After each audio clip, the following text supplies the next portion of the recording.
تور داپیرا من نتنی قتید کو قلتوک تیده هنه لیرنگن جودا جی گندوارن دورا دیرکی لسر نخشه توری وی را خستینه. گهدارن هیوی اف ام سلافوریز. داپیرا من دگوت لناف کوچرا آوایی کونیرشه هور خناف جدوشه و سیکا دبنده گلکی خوشه. گهدارن هیجا از امل علی دخلکا ایرویا توری داپیره امی 35 کیلومتر بر باشور روجهلات باجار دیرکه و بچن تا بگهن نیزیکی سینور هرما کردستان و در باسی گنده کلهی ببن.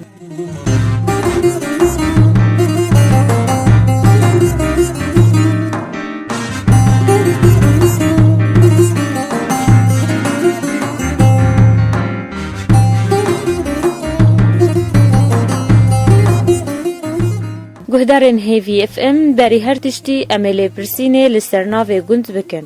او دل پرسینامه ده پرانی خلک گندان خویا کرن کو ناوی گند جکل ها کو دبن گره کل برانبری گند هبو او ناوی کله جوی کله هاتیه. روبر آواکری لکله 500 متر چارکوشه او ده سال 1942 یانده گند هاتیه آواکرن. او پرانی خلک گند کوچره میرانه او تی ناس کرن بناوی ایلا برکلهیه. و اف ایل گنده کله تپیک هاتن جوان عشیره. کزیکا، آفدلا، علیوکا، ارمدلا، کچا، آلگا، هر وسا چند مالباتن کج عشیرتن شرابی و جبوری جی لیدجین.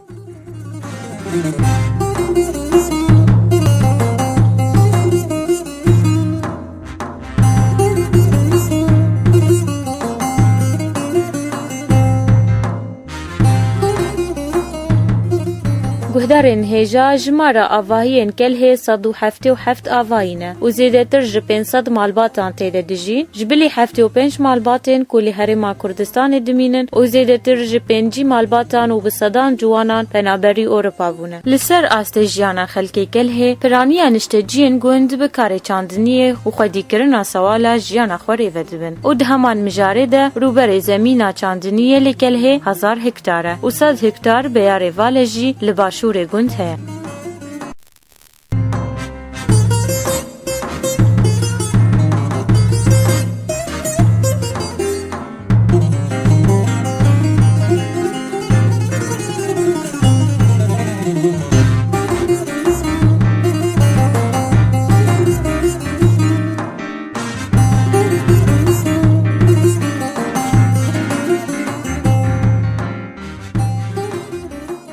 و سینور گند جالی روش آوا و گند تلخنزیره و جالی باکور و گراسوره و جالی باشور و روجهلات و هرما کردستانیه و جبر کل آلی هرما کردستانه گندک بناوی کله برانبری و کله هیا هر دو گند جهفتن جدا کرن کلها هرما کردستان بناوی کلها سیلح تناس کرن و یا روج آوای کردستان بناوی کلها دهام تناس کرن. جالی خوندنه و لگنده کله دبستانک سرطایی هیا در دورا ده 100 زاروکان تدفری خوندنه دبن. هر وسا زیده تر جپنجی خوندکارن دبستانا بنگهین جگنده کله لدبستانا تلخنزیر پرورده دبن. او بدرجاهی و مجارده او لسر آست خوندنا بلند زیده تر جدصد خوندکارن زانینگه لگنده کله هنه هر وسا در دورا 200 باورنامه انسان کویان به جدایی بشی خواه پیدا بده.